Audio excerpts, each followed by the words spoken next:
Hello and welcome. My name is Tom. This is the Enthusiasm Project Season 13, Episode 8, and it's gonna be great because we're gonna be talking about stuff, and that's what we tend to do on the podcast episodes. I am wearing my hoodie today that is just a VHS cover printed on a hoodie because it's very bright and I like bright colors. So, actually, a lot to cover today, which is kind of cool, including some stuff that I have changed in my own setup after last week's episode.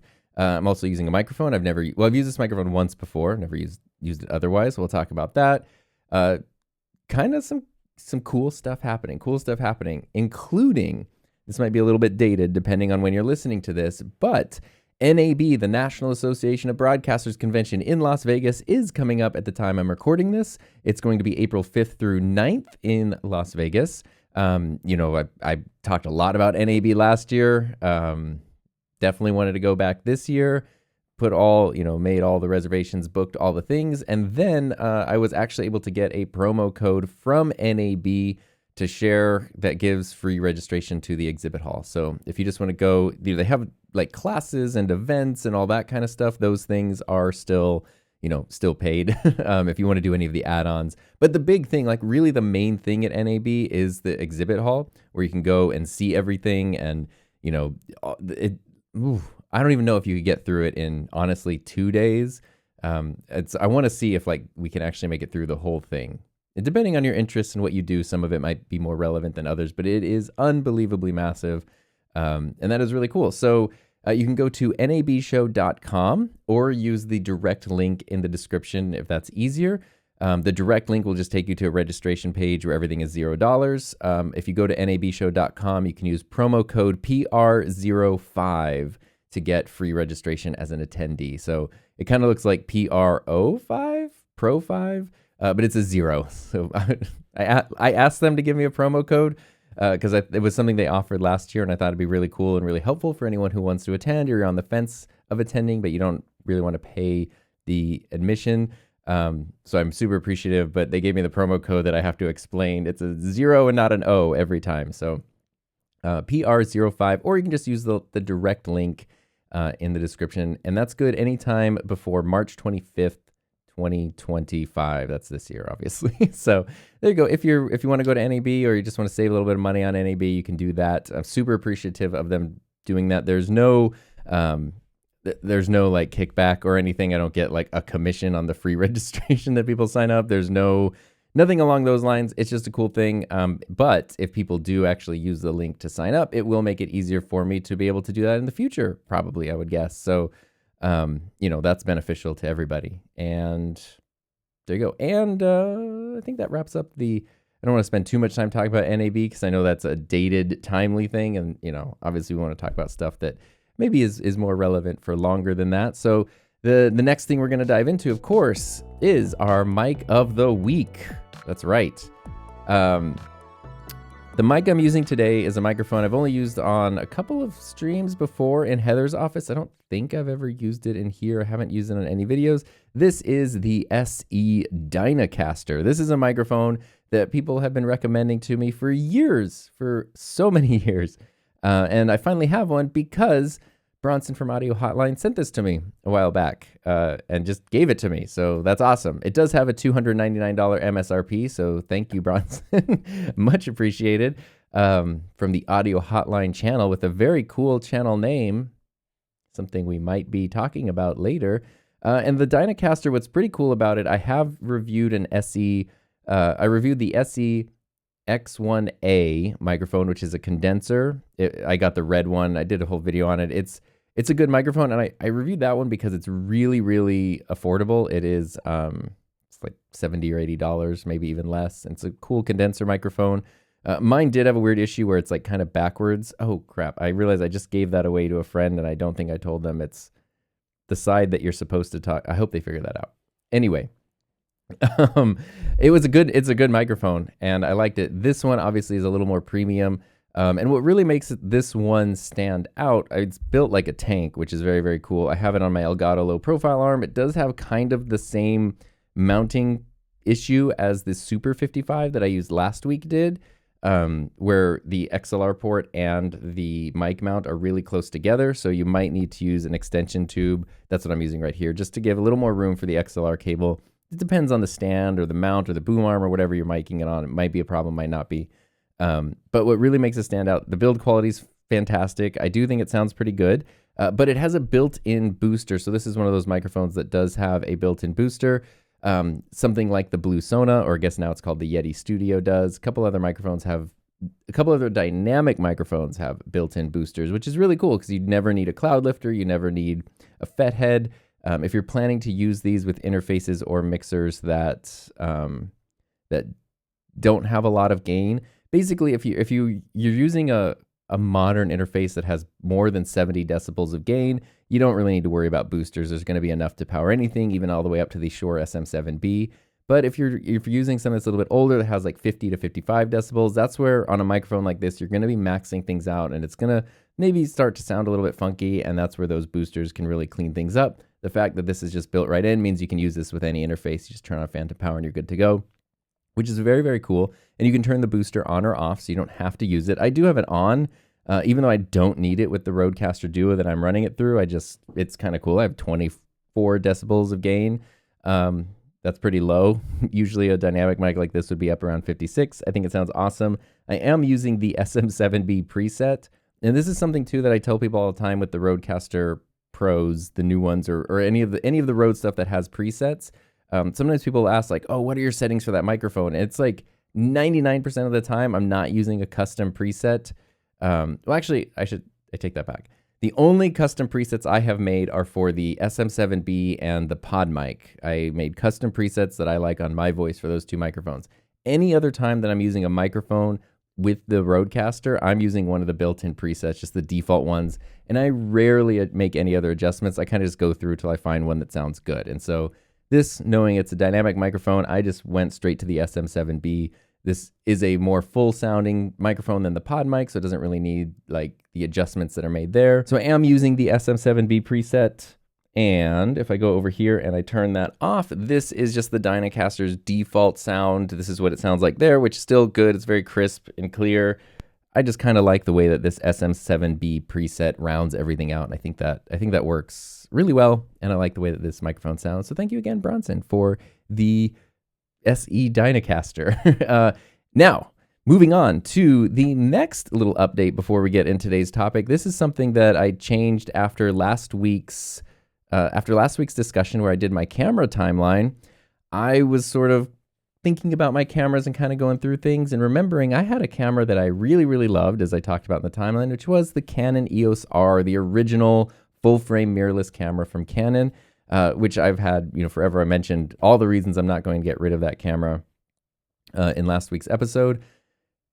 But I was kind of going through some things and like organizing and putting things away. And I kind of mentioned Heather had been using the Canon 6D Mark II for a long time. When she had the 6D Mark II in her office, she was using a dummy battery.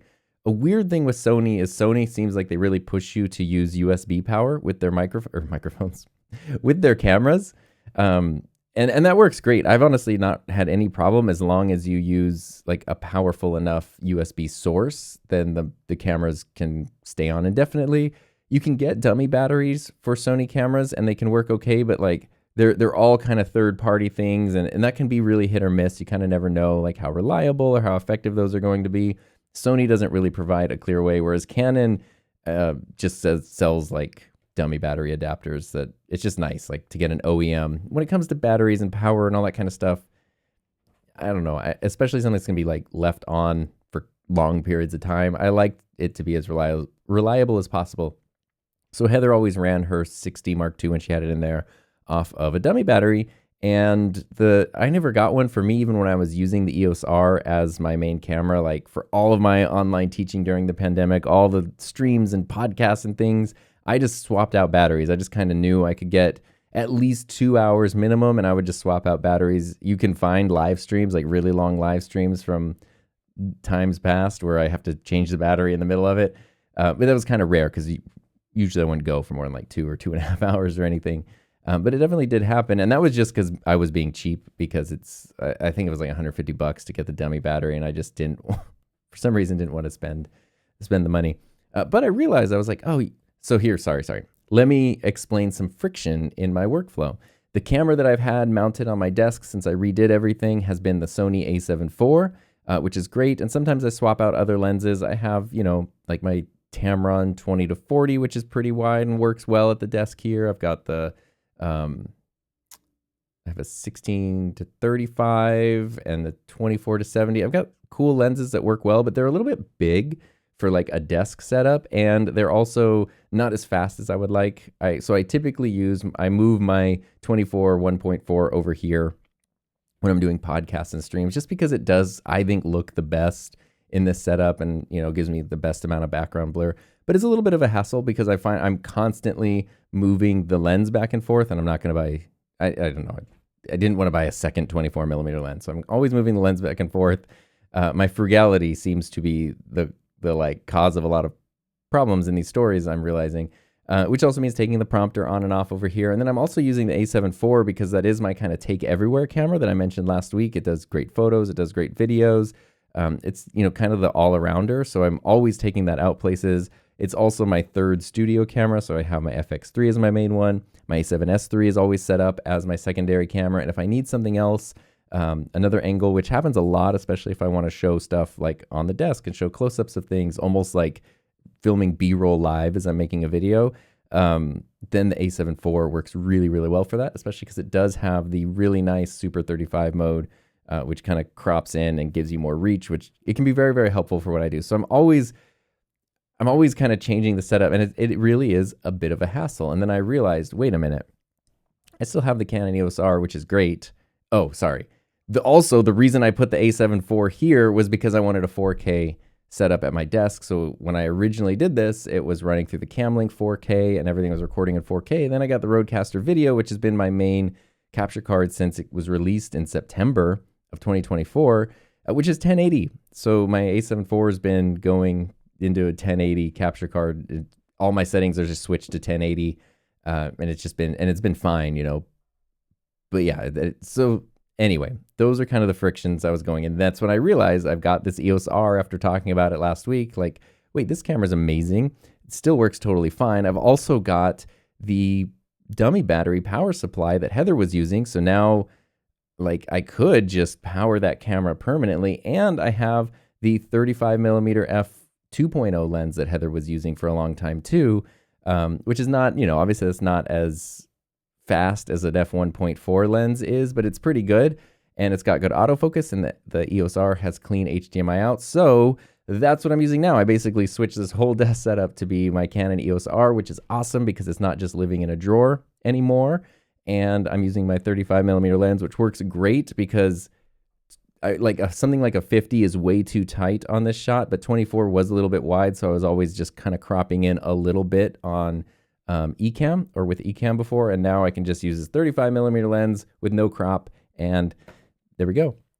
So this is awesome because now I don't have to change anything like ever here. The only thing I have to move sometimes if I want to is the Elgato prompter, because sometimes I use it on my camera when I'm filming. Most of the time it lives here at the desk. So anyway, I thought that was kind of cool. That's something that, like this camera had been sitting in a drawer for years at this point. I've used it a little bit here and there, but it is kind of like definitely it's not past its, useful life, but it just isn't getting used. And I was having friction in the workflow. And after going through the whole camera discussion last week, I was like, wait a minute, here's a solution to that problem. And it's a win-win-win-win-win for everybody because, camera gets used, workflow gets improved. It's all good. The only thing is, which won't be picked up on something like this, is the autofocus is very loud. You can hear the clicky. All my Sony cameras and Sony lenses have like silent autofocus, which is amazing. This one does not, but it shouldn't it's not the whole time I was ever using this camera as my main camera. That was never a problem because it's not going to get picked up on a mic like this. So anyway, Canon EOS R, Canon 35mm f2.0 lens. That's what you're looking at me on right here, running through the Rodecaster video and into Ecamm Live, which is super, super awesome. And now we can move into the main topic of today's show, which I thought would be kind of interesting, and that is YouTube channel names. I don't even know why this was on my mind, like what prompted me to do this. Maybe it's been switching between like the Tom Buck main channel, Tom Buck 2, the Enthusiasm Project channel, all those things.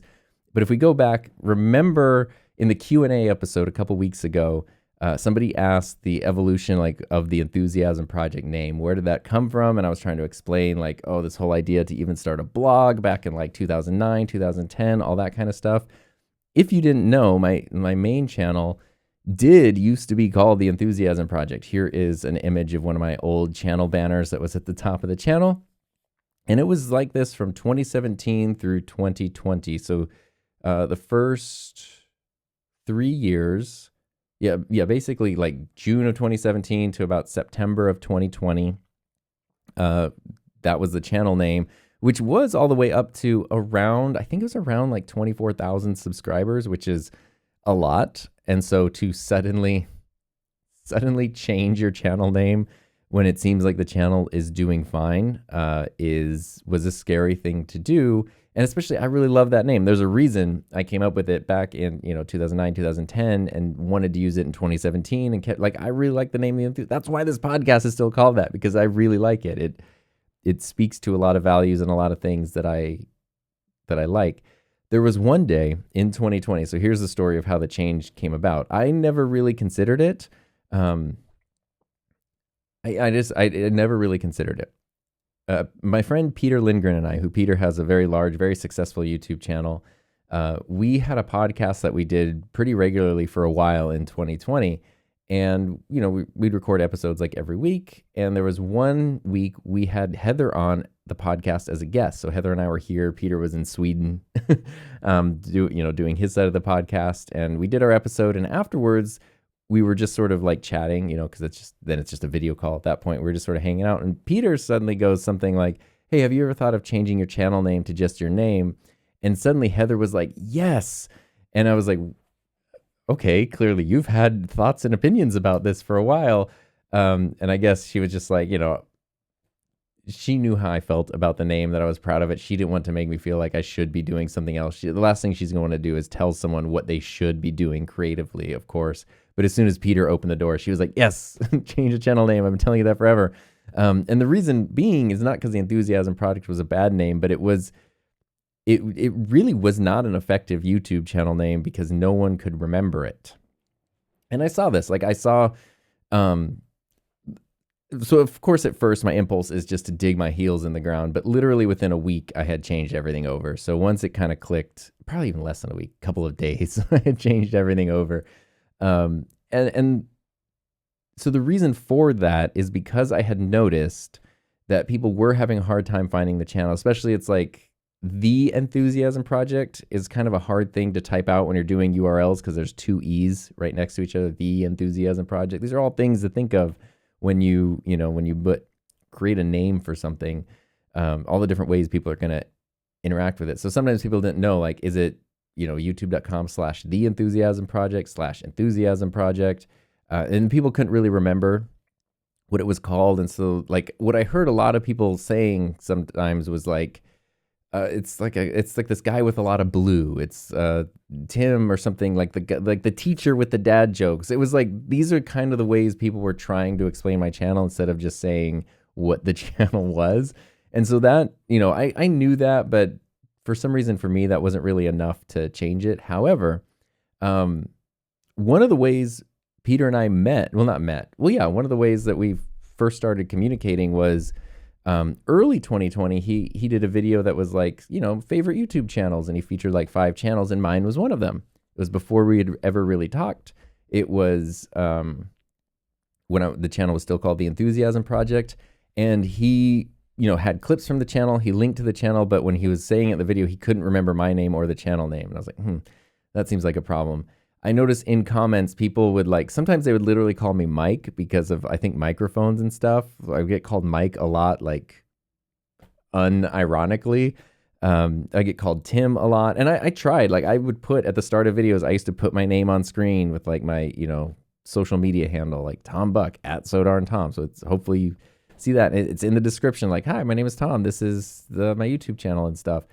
And still people wouldn't know what it was. And so within a span of like 2 weeks, I saw 3 of those types of incidents happen where people were, especially this is, early on in the pandemic. So everyone's just doing stuff online. And I saw 3 different like streams or videos where people were trying to reference my channel, but couldn't do so effectively because they couldn't remember the name of me or the channel or whatever. And that did bother me, and I didn't know how to approach that. So then a couple months later, when it was like brought up, like, hey, have you ever thought of changing your channel name? It did kind of click, like, maybe. And, there's a thing, like, if it were just a random YouTube comment, like, you should change your channel name, probably wouldn't have listened to that. But the fact that like a friend who I know cared about me and who's also savvy in this stuff, along with my wife, who obviously cares about me and is savvy in this stuff, the fact that both of them had the same suggestion and the same thought, obviously they're not coming at this from like the point of view of trying to hurt me or frustrate me. They care about me and they want what's best for me. And so they're suggesting this because they think it is something that would be, what's best for me. And I felt like it was impossible too, because I was scared. I never thought the channel could hit 1,000 subscribers, much less 5,000, 10,000. Now it's at like 24,000. To me, that was just like, why would it would almost be like buying a social media platform with a very successful and globally recognized name and then totally changing it to something obscure and weird. Who would do such a thing? Why would I want to change the name of a thing that people knew, when it already kind of had an established audience? But I did have the thought, like, okay, well, the channel's growing beyond what I ever thought it could do. So maybe I don't know where the limit is. Obviously, I don't know, like maybe 24,000 is where it caps out, but maybe it can go to 50 or 100 or whatever. And if I am going to change a channel name ever, it would be better to do it, while the channel's as small as it's going to get, rather than wait till it's, over 100,000 or something and then change. Like, if I'm going to do it, doing it now is the best time to do it, was kind of the thought I had. And then I looked up available URLs and realized that Tom Buck, just my name, was available. And I was like, oh, okay, that was kind of the thing that did it. The fact that I could just have my name, super simple, barely an inconvenience to type in. And then that literally, as soon as I realized the URL was available, I jumped on it, changed everything over like right away. And it's been that way ever since. And 5 years later, looking at that change and how I feel about it, it was 1,000% the right move. I completely know why I didn't use my real name when I started. I had never put myself out there online in any way. So the idea of just starting with my own name when I started the channel just wasn't something I was going to do. And I really was like, I've talked about the evolution of the channel, like, it wasn't something I was originally the one that was planning to be on camera for. It was something that, like, I am on camera out of necessity because it was like the only way I could regularly and consistently make videos. So the idea of like making it my name made it, I wasn't comfortable like being the brand, even though it's my channel, even though I'm the one in all the videos, even though I'm doing everything, I could kind of hide behind like the bigger channel name, like the brand of the channel. And that sort of made me just feel a little more comfortable, a little like, if you've never done anything like this before, and I would say even, it's probably less so now because social media has evolved so much where everyone's making stuff all the time, for better or worse. But, 8 or 9 years ago, when it's like, oh, you're going to make this channel that's your name and you're going to film yourself and then you're going to sit there and edit footage of yourself and you're going to put it online because you think people like it. It's easy to feel like this is a little narcissistic and, like spotlighty. Which is obviously not the case. That's just necessity. Like, I want to make videos. Okay, I'm the one that has to be in the video, so I got to film myself. I want the videos to be as good as possible, so I need to edit them. And yeah, I'm making videos because they're intended to be seen by other people, so I'm going to put them on a platform where other people can see them. Like, it's not have to be a narcissistic endeavor, but if you've never done anything like that, and especially where things were in the past when it wasn't quite as common for everybody everywhere all the time to be making stuff, it did feel a little weird. So having that channel name was something I could kind of hide behind. But 5 years later, I am incredible. Like, it was absolutely the best decision. Totally recommend it.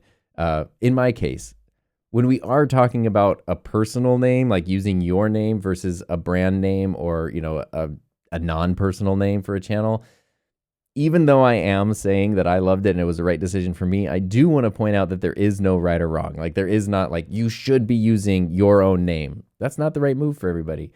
Using a brand name is not the right move for everybody. There are some differences when it comes to using your personal name versus what we'll call a brand name. Big benefit is that a brand name can be clear to a niche. Tom Buck, what the heck does that guy make videos about? I don't know. They could be cooking videos. They could be gaming videos. They could be drama videos, true crime investigations. And it turns out it's audio video production stuff. There's nothing in there. There's nothing there that would tell you that it's audio video production in the name. Whereas, I guess the Enthusiasm Project didn't really either, but at least the word enthusiasm communicated something. I mentioned I got this microphone, this SE Dynacaster from my friend Bronson, who has a YouTube channel called Audio Hotline. You have an idea, even without knowing anything about the channel, that it's probably going to have something to do with audio, right?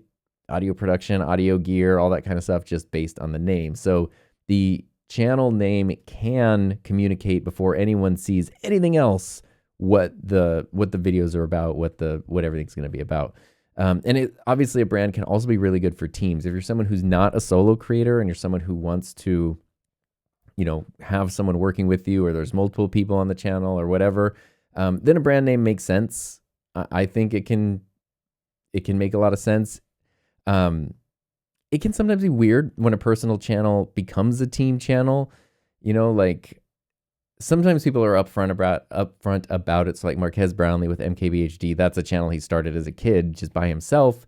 And then over the years had people, hired people on, had people help. Now there's a whole team of people in a big warehouse in, New York City that run this channel, even though it's still kind of just under his name. But he's upfront about it. So that's why, like, he's always the example I use of someone who uses a team well. Because it's not just that the team is effective in what they do, but he never hides it. Like, the team gets to shine.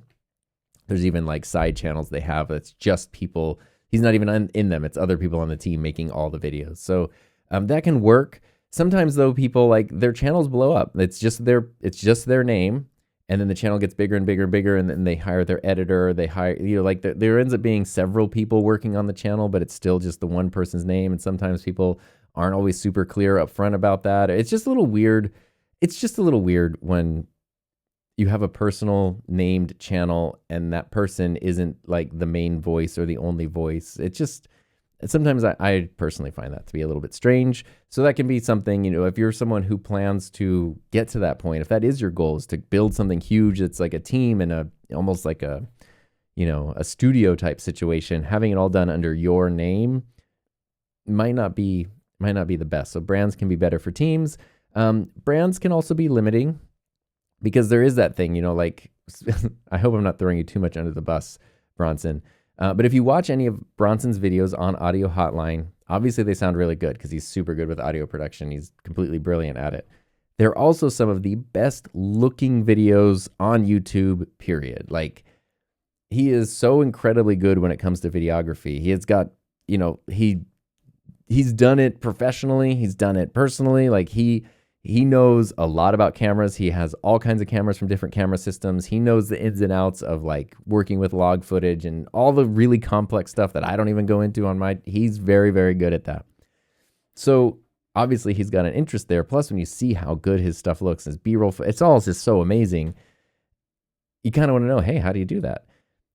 And, like, we've had chats where it's like he might get a camera or something where he's like, I kind of want to make a video about this camera or this piece of video related gear, but the channel is Audio Hotline. Should I do that?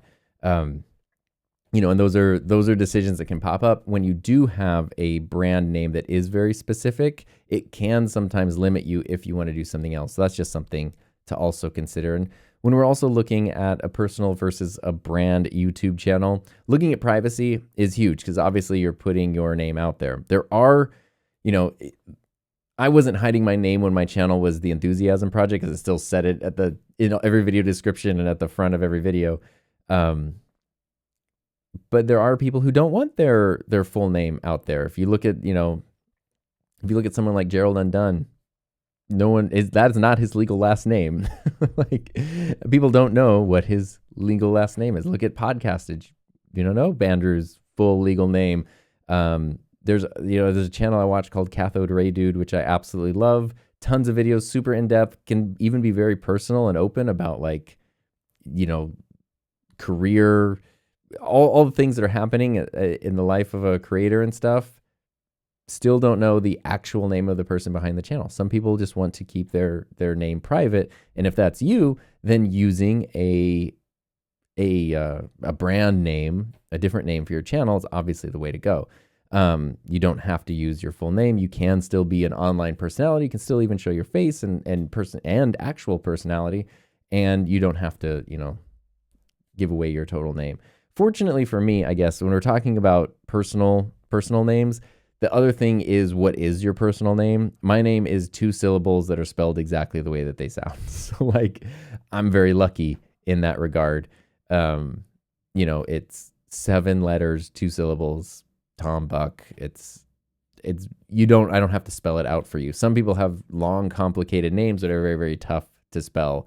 And so that's where it's like, do you use an abbreviated version of your name or a different version? Or if you have a name that is just something that you, like how at the beginning of this, I had to say it's PR05. I know it looks like an O, but it's a 0. If you do that kind of thing to explain your name of your channel every time, it's going to be a nightmare.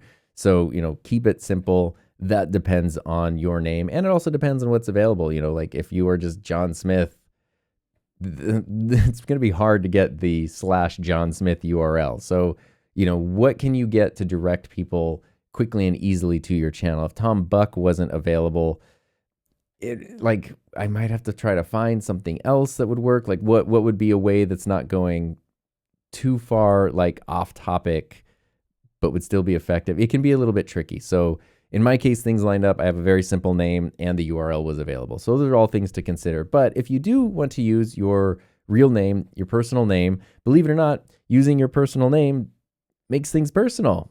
And I mean that in a really good way. It changed the way I felt about things when YouTube comments would more regularly start to say, "Hey, Tom," because also my legal name is Thomas, and like, that's a lot longer, but that's very formal. Like, nobody really, maybe my mom is the only person on planet Earth who calls me Thomas, or like someone at like the DMV or the doctor's office. Anybody who knows me the way I refer to myself for decades has been Tom. That's my name.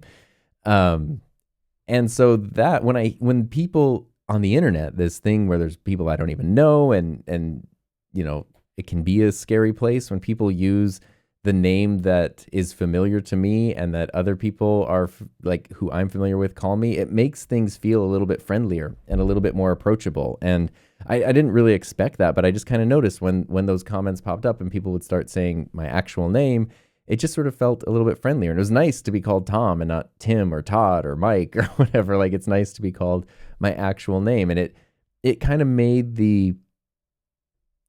it made the internet a little bit of a friendlier place. But again, I did luck out because I have a name that is easy to say and spell. So it does also depend on your name.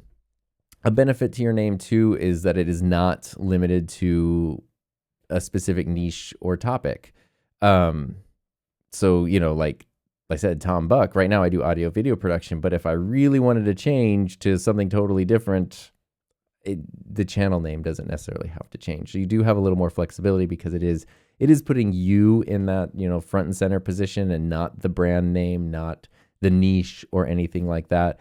But again, at the same time, it doesn't convey the niche or topic. So a benefit is that it doesn't limit you to a niche or topic, but a negative of using your name is it does not necessarily convey the niche or topic. Again, Tom Buck, you don't know what the heck. That could be like someone who does discount, like, I'm going to give you like all the discounts this week on like Costco or something because I'm going to save you some bucks. That's why my name is Tom Buck. Like, my real last name is like something else. And there's also the hybrid option, which is a thing. So it's, you incorporate your name into something else. So if I was super into tech and I wanted to be like Tech Tom or whatever, you do old school video games and your name's Ryan and you want to be like Retro Ryan. Like there are, I guess I'm really into alliteration when it comes to that, but there are ways that people can incorporate their actual name. I mean, Gerald and Dunn, that's an example too, right? Like you have first name, which we're assuming is the actual first name, but not the last name. So you can do kind of this hybrid thing, which could be a good compromise. Especially if maybe you have a simple first name, but a last name that's a little more complicated, or you don't want to put your last name out there publicly, that can be a good thing. It's all about, whenever you're talking about any of this stuff, it's all about what works for you and what works for your audience and, what makes sense. And the thing that I really learned when it came to the whole enthusiasm project versus regular name thing was to not try and choke an idea to life. I was so attached to the name, the Enthusiasm Project, that's what I wanted the channel to be. But I knew it was never, like, the channel was succeeding in spite of it, not because of it. And that just wasn't effective. Everything kind of clicked into place for me when I changed to using my real name. And so that's something, I wouldn't say that's what you have to do, but it's whatever you're doing is something to consider how and why you're doing it. And then the name, I still really like that name. And it's like, oh, that actually works great for the podcast. Like, I don't know why, like Tom Buck Podcast doesn't work for me at all, but the Enthusiasm Project as a podcast works great. So it's, you can kind of reconfigure, reorganize, restructure things, and then they can actually work quite well and suit your needs pretty well. So if you're someone who creates things online, especially on YouTube, you are going to have to come to the decision of what is your channel name. And you are probably going to think, do you want to use your real name? Do you want to not use your real name? Do you want to use some combination of real and fake thing or fake nickname? And I kind of wanted to go through some of that just to share my experience and my thoughts on it and maybe help you navigate that if that's something that you're going through as well, while also encouraging you that if you did make a decision a couple of years ago about what your channel or whatever is named, you don't have to be stuck with that forever. Even if you get past the 100,000 subscriber mark where you get verified to get your check mark and things, you can change your channel name and get re-verified. So it's even at that point, you're not necessarily stuck. Although I guess if you end up with like a silver play button, then you would have an old name on the silver play button. Those are probably good problems to have, I suppose. But if anything, maybe that encourages you, like no time like the present. If you want to make that change, you should definitely make that change sooner rather than later. And speaking of change, let's change our topic. Do some channel check-ins, see what's happening here, where I can share what I'm working on, what's happening. This has been an incredibly busy week. So I keep talking about my MV7i video. The next video, I know if you watched last week, you're going to be like, Tom, I still haven't seen that. I haven't seen the MV7i video. That is going to be next week's video. I finally made my Rodecaster video auto switching video. That's hard to say. The Rodecaster video, as you might know, has an auto switching feature, which is super cool. This is something that had been asked for in software and switchers. I mean, since the beginning. Like I've tried to find ways to do this. People have tried to find ways to do this where the switcher will switch automatically based on who's talking, or based on what audio is coming into what source. And it's not a feature that's ever been around. The Rodecaster video implemented it, and then very shortly after the YOLO box was updated, or even at the exact same time, the YOLO box was updated with its own auto switching video follows audio feature. But the YOLO box, I gotta say, like the timing is, I wouldn't say that they implemented it differently, and it's pretty thorough, and it doesn't feel like a thrown together feature to compete with the Rodecaster. I think like it just was, it's something that's so requested. They worked hard to make it happen, and it happened. When Rode was working on the Rodecaster video, they knew that was something that needed to happen, especially because it's geared so much toward podcasting and events. It's really nice. Basically, all you do, you got video sources. You can take certain video sources. You can pair them with different audio sources or even multiple audio sources. And then you push a button and the switcher will just switch between them. It is based on who's talking, but it's not like super rigid or robotic, which is very cool. If you haven't seen the video, go watch the video because there's a good example of that in there. But it's not like if you did something like, if you've done things like, I don't know, Google Meet or Discord or like kind of online things where it will auto switch based on who's talking, it's like so aggressive sometimes. If somebody like coughs or sneezes, it switches to them and they're like, what? And then it switches back to the other person. This does not do that. You can set the sensitivity. You can set like how fast or relaxed the switching is. Same with the YOLO Box Ultra as well. And it's so natural.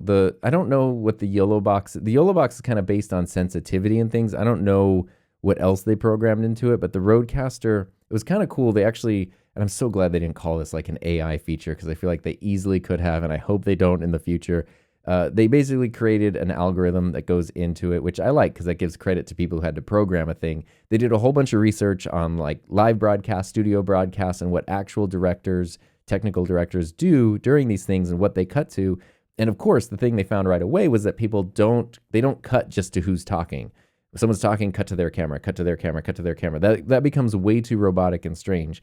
There's a mix of different things. Like in a typical setting, you will have a master shot that has, like all of the subjects. Say it's two people talking in a podcast. You'll have a shot that has both people, and then you'll probably have separate shots for each person. So a 3-camera setup. That's probably the simplest and the most basic. It makes sense that when someone's talking, you see them, but that's not the only option. Like, when do you want to actually see the other person and see their reaction? When do you want to see the 2-shot thing? You don't want to just see it at the beginning, like, hi, it's the show, and then the whole show is just single shots, and then you end the show back on the 2-shot.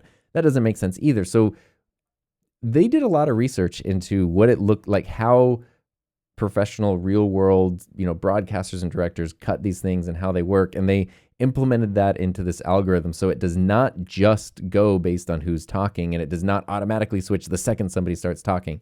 It feels incredibly natural. And so I did a video that explained how to put that all together, like how to set that up. And I've been trying to it's a video I've been wanting to make for a while, but it's one of those ones where I know sometimes I get intimidated by videos like this. I don't know, but I decided to tackle it, and then I decided I wanted to do like a sample podcast. So I asked Heather to help me out. So it was supposed to be like 2 or 3 minutes. It ended up being like half the video. It's like 15 minutes, but that even kind of works better because you see it's not just working for a couple minutes. It works for as long as you need it to work.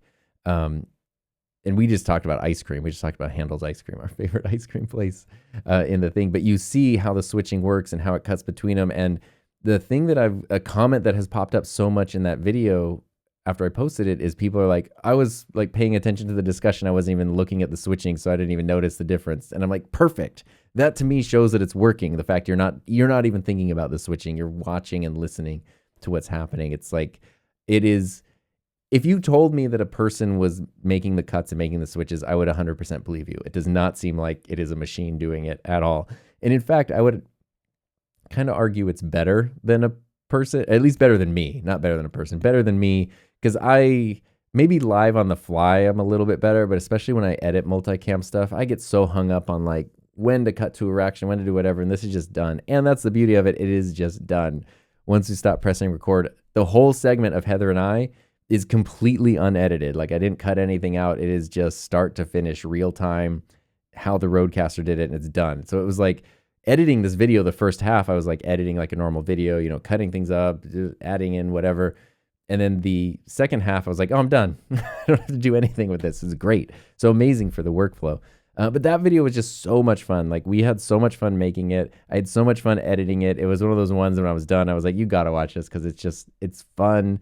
It's enjoyable. And I just felt like I want to share this sooner rather than later. So I bumped that up in the schedule for this week. So that's the most recent video. And that's why it wasn't the MV7i, which is also a very fun video, but the Rodecaster one's a little bit more fun.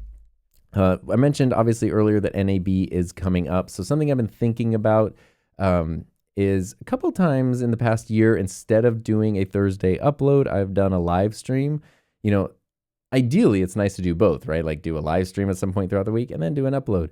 But sometimes, especially as things like schedules get busy and there might not be time to make a full video within a week or something, the live stream can really help. And I was almost thinking of the Thursday before NAB of doing a pre-NAB live stream to maybe talk, like, I don't know if that'd be a fun idea. So something I'm kind of throwing around is like, instead of doing a video on that Thursday, whatever it is, I think it's the first Thursday in April, of doing a pre-NAB live stream to sort of talk about what I'm excited about and maybe get some ideas from people too of what they're interested or what they're looking for at NAB. And the other thing that I've been trying to do, so the other thing with the Rodecaster video auto switching thing, as I think I mentioned last week, I have my Canon XL1, but somebody actually donated another one to me. They had one that has been in a closet in storage since 2009, they said. It really wasn't even used that much prior to that, so it's kind of just been sitting around. They knew that I really like these things, and they offered to just send it my way, so they did.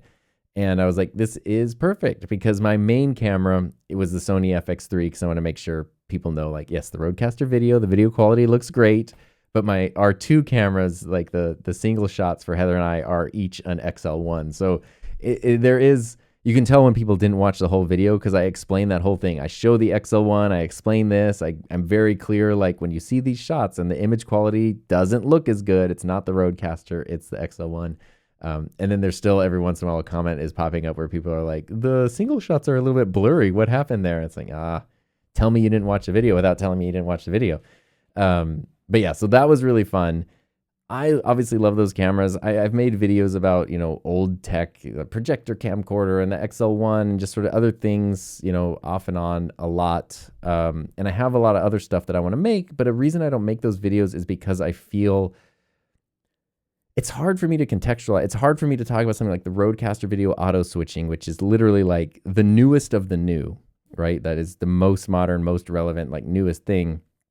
And then the next week be like, hey, here's just a video about, a piece of audio video gear from 30 years ago, where it's like, there's nothing you can really take away from that. That is really more entertainment. Like, it really is more just like, oh, this is cool and interesting and entertaining. Whereas like the Rodecaster one, that will show you how to do auto switching. It will show you what it looks like. It could help inform your purchase. Like there are a lot more practical takeaways from it. And I never really know how to reconcile those. So that's why when I'm trying to go through topics of videos to make, and I have all of my like old school, tech equipment videos, those always get pushed off, even though I love making them, just because I never really know how to contextualize that tech.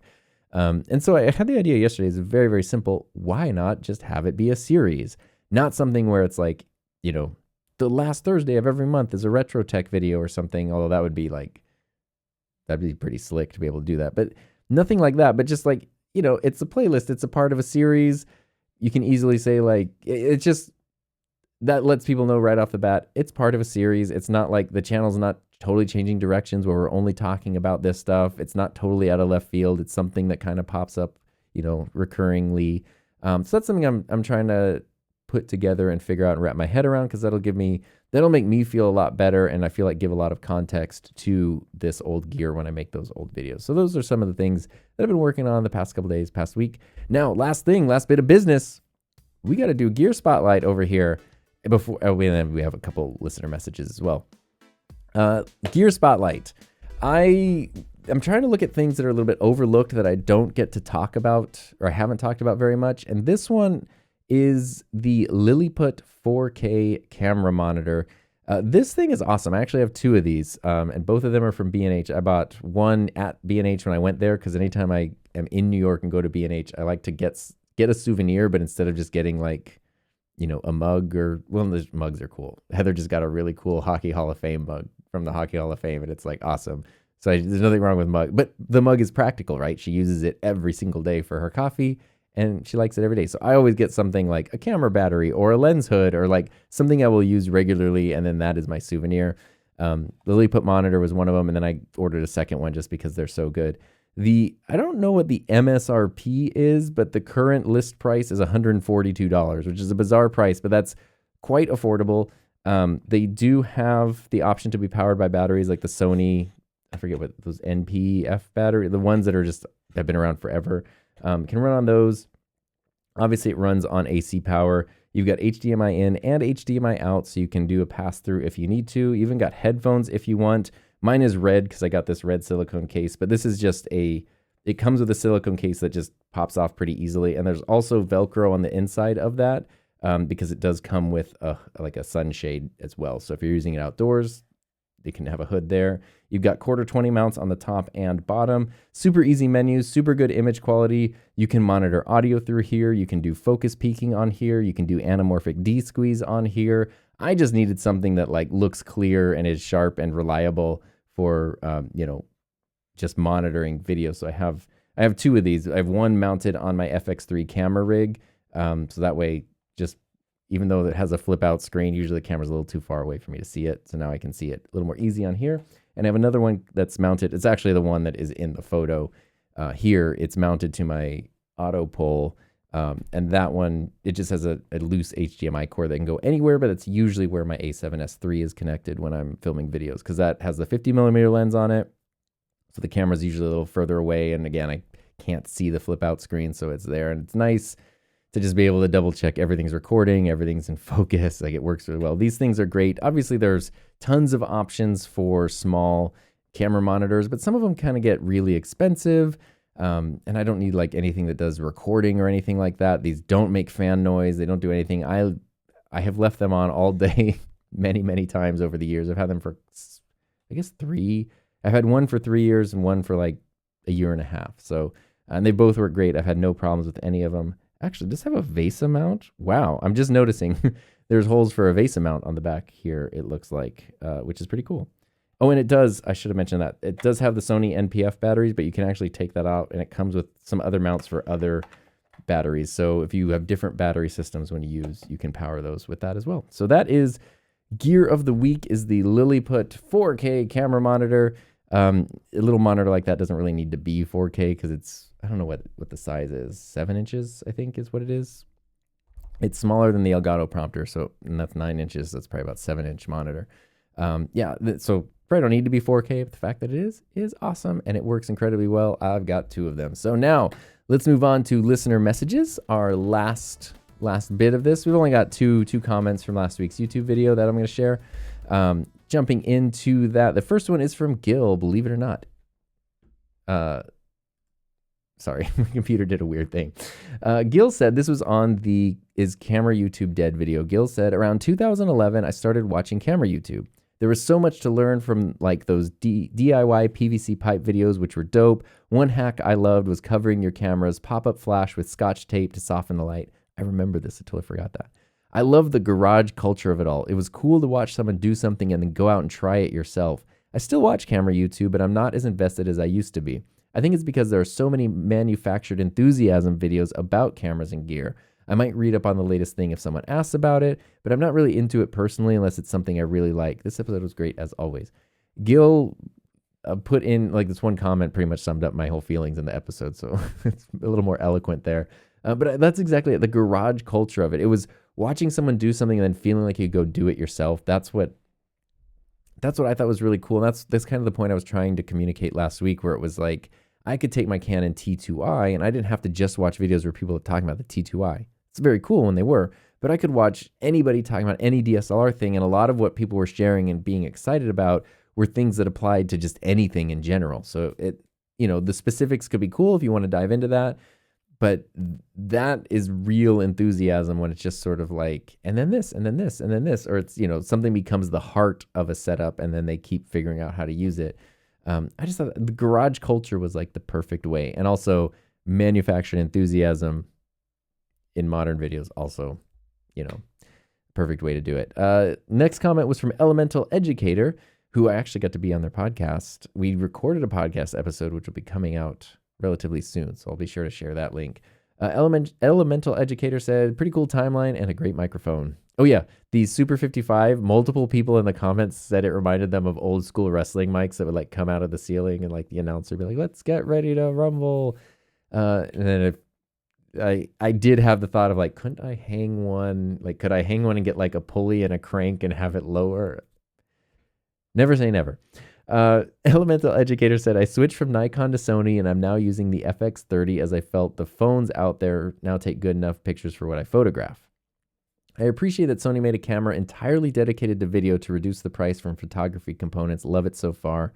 Will camera YouTube shift to Apple Vision and Meta Quest? Who knows? So, yeah, it is cool to see the cameras get more, they can be a little more specialized. Like, the FX30, FX3, A7S III are geared more towards video, right?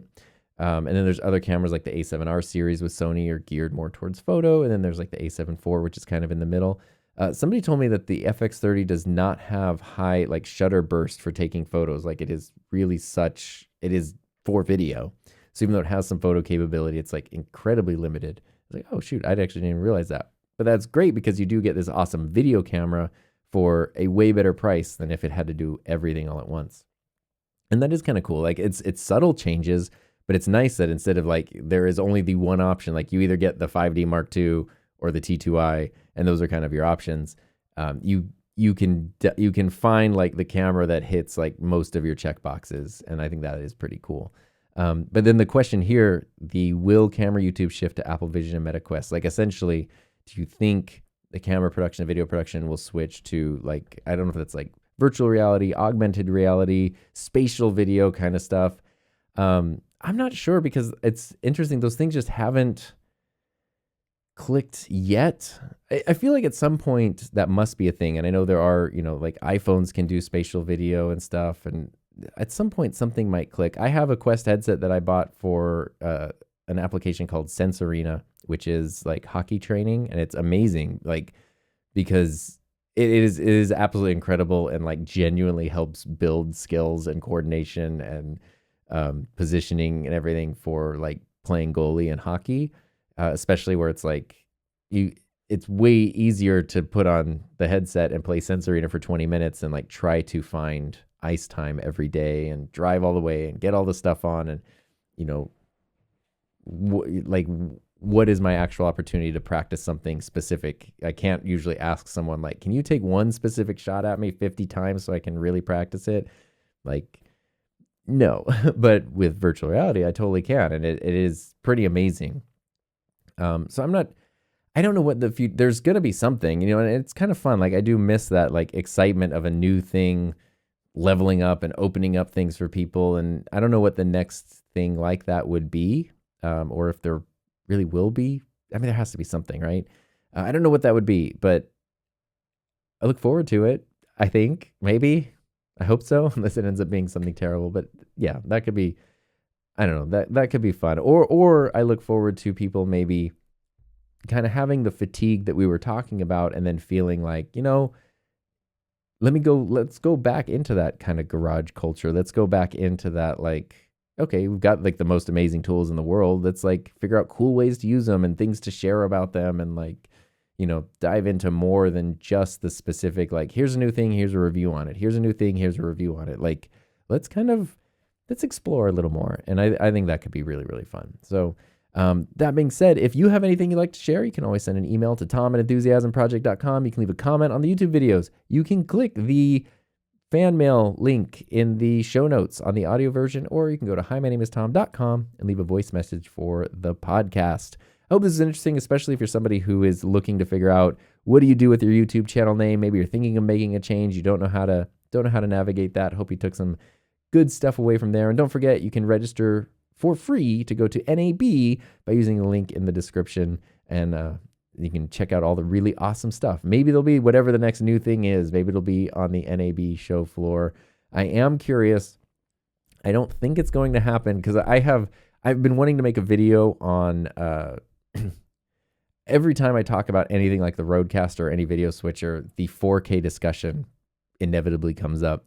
And I have some pretty strong opinions about it. And I think, and I really do want to kind of share these and have this discussion.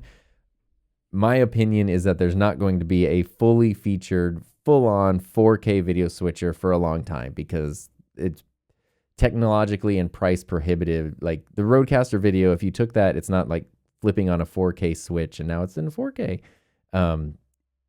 To make it do everything it does and do that with 4K inputs that work reliably, I can't imagine the Rodecaster video costing less than $8,000. So when people are like, well, it's $1,200, it should be full 4K. I'm like, not even close.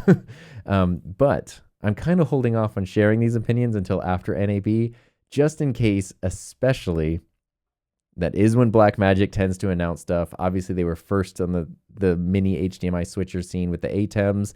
So I don't know if they have something up their sleeves in terms of 4K, and I don't want to plant my flag on this opinion hill and then be like, proven wrong immediately afterwards. So I want to see what happens at NAB.